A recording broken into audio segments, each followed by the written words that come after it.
Hi everyone! You already know that there's numerous real estate investors are familiar with the critical time frame associated with completing a 1031 exchange. First is the 45 days after the close of the escrow to identify replacement properties, and two, up to 180 days after the close of escrow to finalize the purchase of the replacement property. For investors that doing 1031 exchanges between October 16, 23 and October 31st, 23, it is crucial to consider a significant exception to the 180-day timeline.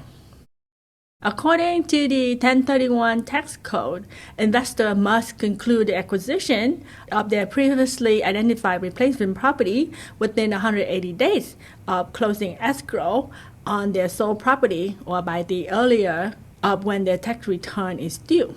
To illustrate this, if you sell a rental property on November 20th, 2023 and plan to file your 23 tax return by April 15, 24, you may have only 147 days to complete the purchase of the replacement property.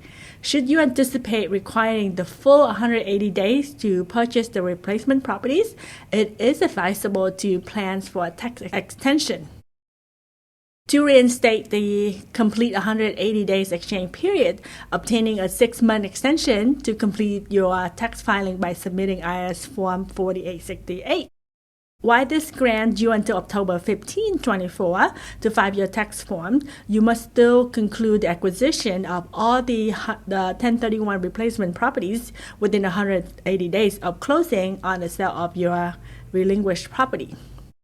For instance, if you close the sale of your rental property on November 20th, 23 and file an extension, you would be required to complete the acquisition of your 1031 replacement property no later than May 18, 24, which is 180 days later. When starting an exchange later in the year, it might not always be advantageous to file a tax extension for more time to complete the 1031 exchange.